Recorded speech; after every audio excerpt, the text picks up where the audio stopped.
Homeopathic medicine होती हैं वो मस्कुलर डिस्ट्रॉफी के पेशेंट्स को किस तरह से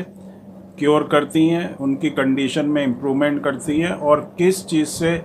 जो मस्कुलर डिस्ट्रॉफी के पेशेंट्स होते हैं उनको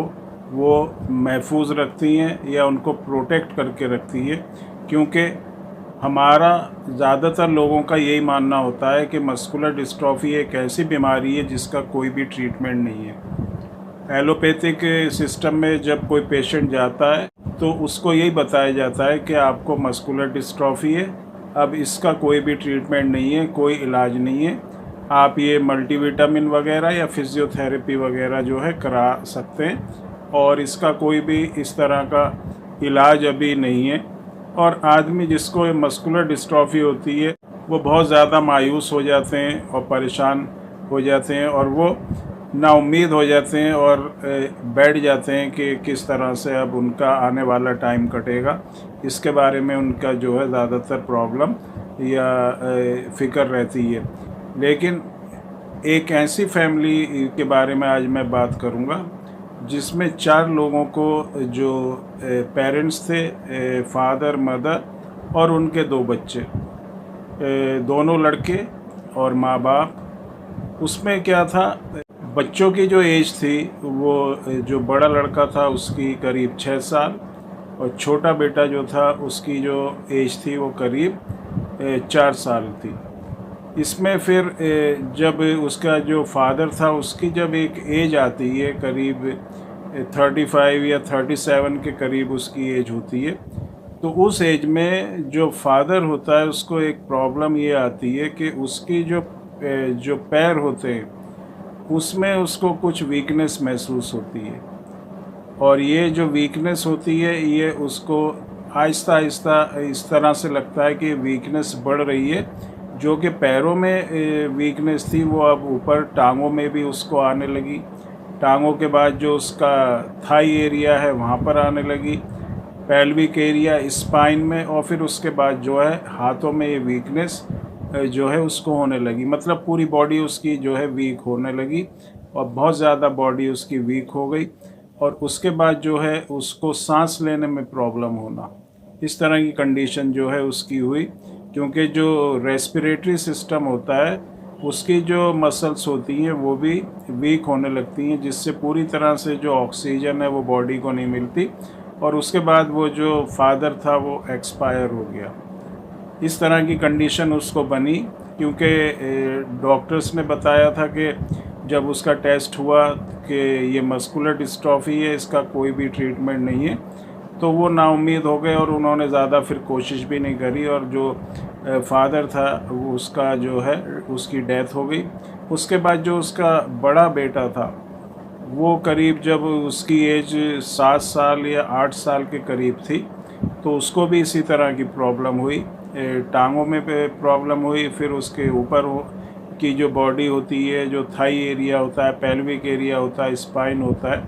इस तरह की उसको प्रॉब्लम हुई। और जो कंडीशन उसके फादर की 37 की एज में थी वो कंडीशन उसकी करीब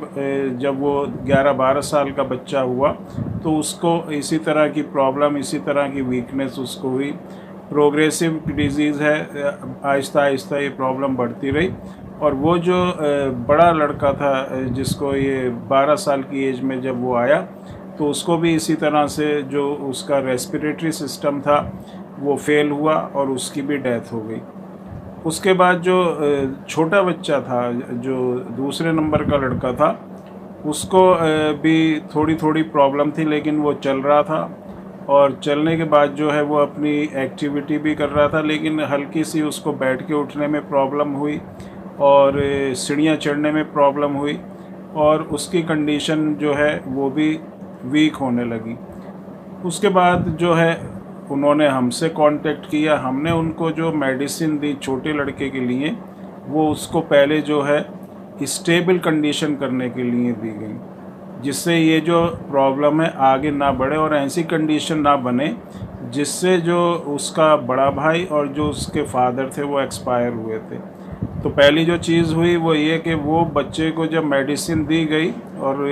काफ़ी लंबे टाइम तक उसको मेडिसिन उसने ली तो उसकी कंडीशन जो है स्टेबल रही। और वो मेडिसिन जो है आज तक यूज़ कर रहा है और उसकी कंडीशन जो है स्टेबल है। जितनी वीकनेस उसको पहले हुई थी उससे जो है उसको अब इम्प्रूवमेंट है। एक तो कंडीशन उसकी स्टेबल आगे नहीं बढ़ी और जो दूसरी वीकनेस उसको हुई थी उस कंडीशन में भी उसको काफ़ी इम्प्रूवमेंट है। बच्चा अपने स्कूल जा रहा है, चल रहा है और जीने पे भी थोड़ी हल्की सी सपोर्ट से वो चढ़ रहा है, उतर जाता है और अपनी डे टू डे जो भी उसकी एक्टिविटी है उसको वो कर रहा है।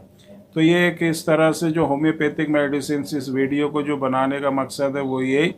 कि होम्योपैथिक मेडिसिन को अगर आप ठीक तरह से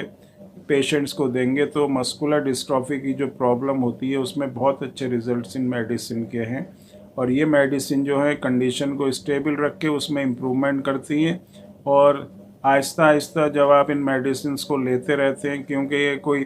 1 महीना 2 महीना 3 महीने में प्रॉब्लम ठीक नहीं होती, लंबे टाइम तक ये मेडिसिन लेना पड़ती हैं और पेशेंस भी रखना पड़ता है। अगर कोई इंसान ये सोचे कि 1 महीने में ही मेरा मस्कुलर डिस्ट्रॉफी ठीक हो जाए या 2 महीने में, तो ऐसा नहीं होता।